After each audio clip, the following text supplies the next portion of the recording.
time, and I call the member for Melbourne. Thank you, Deputy Speaker. To make this country safe, we should be doing everything that we possibly can to ensure that members of our community, many of whom are born here and grow up here, do not think it's a good idea to do Australia harm, and that they do not think it's a good idea to travel overseas to learn how to do Australians harm.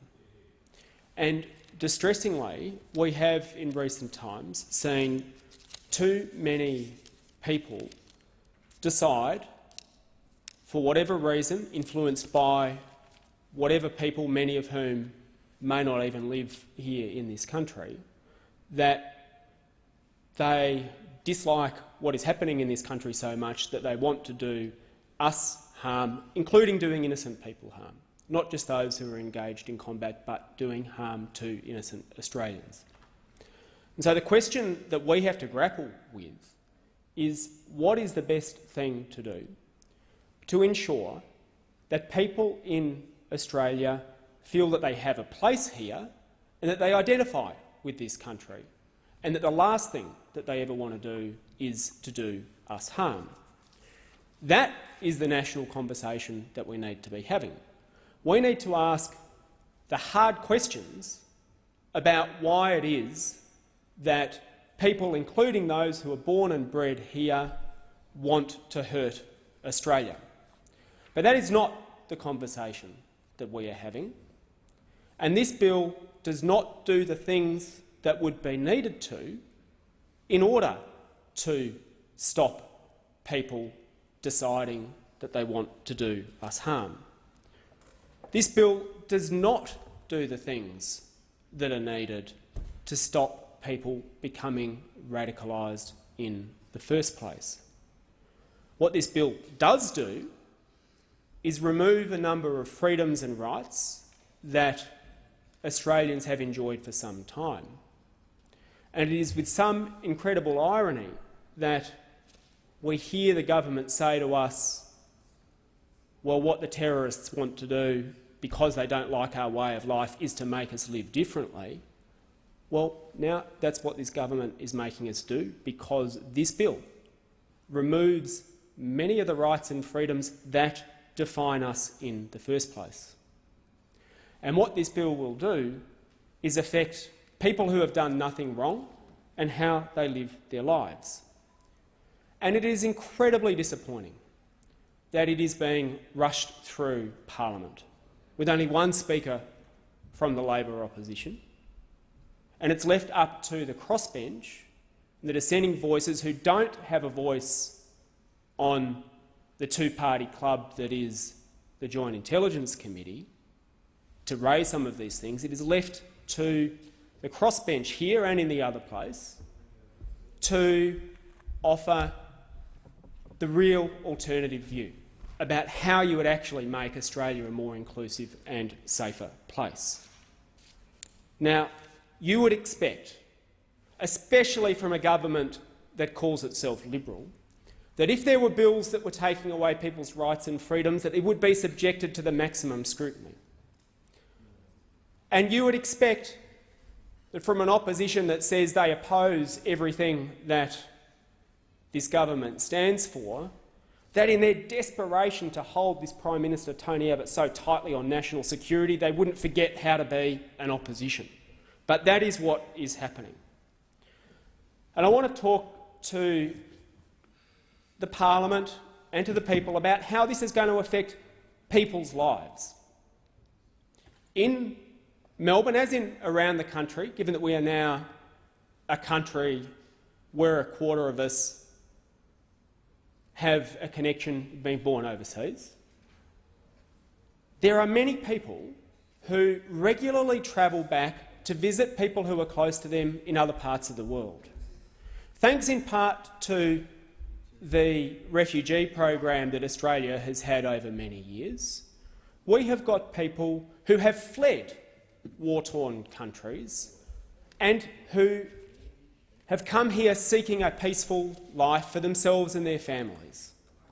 And many of them are trying to bring those close to them out of harm's way to join them here. And they're often unsuccessful, and so often all that they can do to look after the people they've had to leave behind is go back and visit them. Now, what do you do if you're someone who's here, now an Australian, who wants to go back and visit your close relative, your friend, someone you grew up with, who now is potentially in harm's way or who's in a difficult situation or who needs a bit of advice? You want to go back and visit them, but they happen to be precisely in one of those zones that, because it is so bad, you've fled, and you want to go back and check that they're all right. Well, under this bill, just the fact that you go back to check up on them means you are presumed to have committed an offence. Because a long-standing principle of the rule of law is now reversed. You don't even have to have any intention to do anything wrong. You just happen to have been in a particular place at a particular time, and you're presumed to have committed a crime unless you can demonstrate that you had a good reason for being there. Now, many of these countries that people go back to and visit do not have systems of authority or the rule of law that we would respect. That's, in fact, why we've let people come here as refugees, or it might, in fact, be why we're supporting other governments or our own governments in taking actions against dictators or governments that are overstepping the mark. What do you do if you've been over to visit your grandmother, who might be illiterate in her own language, let alone being able to speak English, and you come back and you're asked to prove why you went there? What do? Do you need a stat dec from your grandmother to satisfy this new provision in the legislation? Do you need to bring your grandmother over to appear in an Australian court to justify why? What if you can't find them? What if the authorities in the place that you're coming from have no interest in helping you, especially given that you've been a refugee? You are now presumed to have committed an offence and you could go to jail under this legislation. If you go over to another country on a religious pilgrimage, there's no exemption in this legislation for you. That doesn't count as a bona fide reason. You are presumed, if you've gone to a place that's declared now to be a no-go zone, to have committed an offence. And as I alluded to before, one other thing that this does that is new and should be incredibly scary, it's now an offence that doesn't have a mental intention element. In other words, whereas with most offences under our criminal law, you have to have had an intention to do the wrong thing, or at least be reckless as to whether you're doing the wrong thing. Now it doesn't matter. Your intention could have been purely innocent, and you just went over to visit someone, to see a wedding, to see an old friend, but it doesn't matter. It doesn't matter, because now, just by being in a particular place, even if your intention was pure, you are presumed to have committed an offence. And what's worse is that going overseas to do something harmful to Australia is already covered by our criminal law. There are already provisions under our criminal law that would cover precisely these kind of activities of people who are wishing to do us harm. And the case has not been made for a new wide-ranging offence that cannot but catch people who've done nothing wrong. And so, it is going to have an effect on how people who've done nothing wrong will live their lives and choose to travel overseas. And for many people in my electorate, but also many people right around the country, including those who regularly go on pilgrimages or who visit family or friends or who do business with family or friends overseas, this is going to change how they live their life. Secondly, it's going to include an extension of control orders and preventative detention orders. Now, the Independent National Security Monitor that previously existed and is now in abeyance had said these provisions should go. These provisions should go.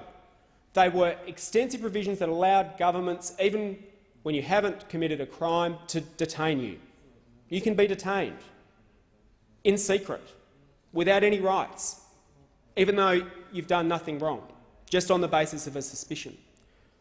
And the Independent National Security Monitor said, don't keep these provisions because they are not compatible with a society that's based on rule of law, and let's look at how they've been used.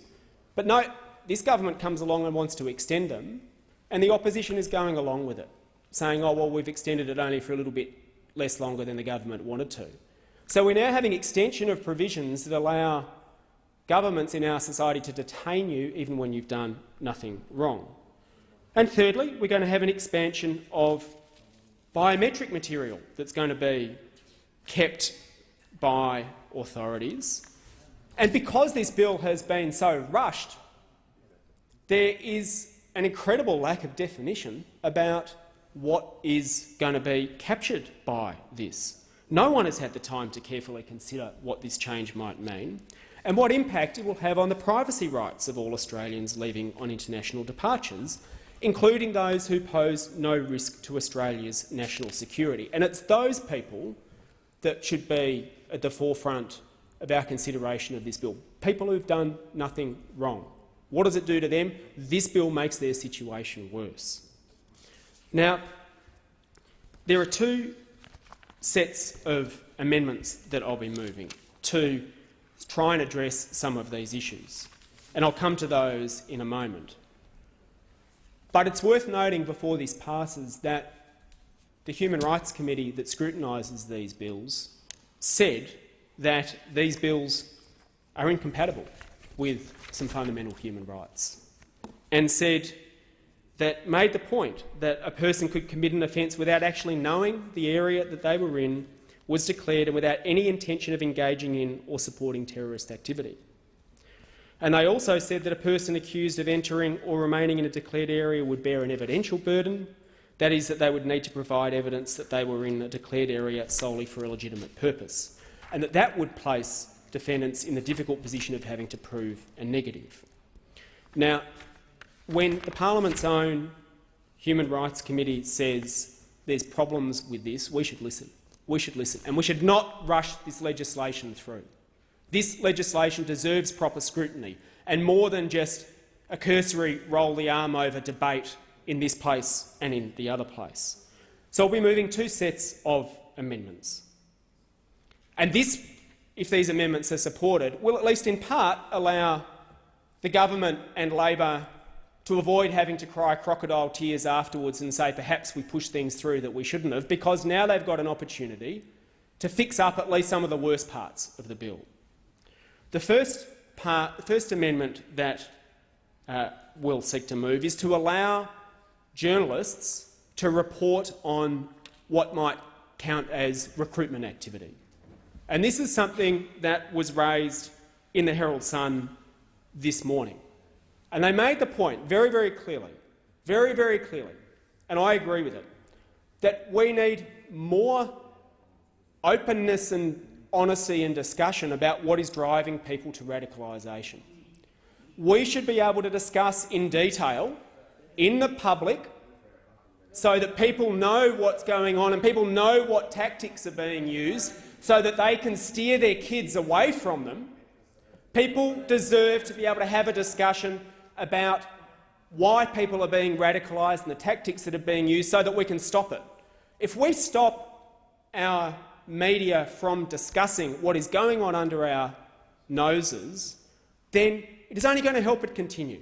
It is only going to keep the culture of secrecy alive. We need to shine a spotlight on these offensive recruitment tactics so that we know how to stop them, and so that we can have a serious discussion about what is driving people to radicalisation in this country and how we can stop them from getting there. Secondly, we'll be moving amendments that remove or that at least tone down some of the parts of the no-go zones provision, so that it will be required that someone intends to do harm before they can be convicted of having committed an offence. In other words, what we will do is remove the provisions that mean someone is guilty until proven innocent, and that someone can be sent to jail just for being in the wrong place at the wrong time because they didn't have a stat deck in their pocket to prove why they were there. In other words, it'll be just like other aspects of the criminal law where you have to prove that someone wanted to do something wrong. Not that hard, and something that everyone should agree with. So let's avoid having the crocodile tears after this bill goes through, and I hope that these amendments are supported.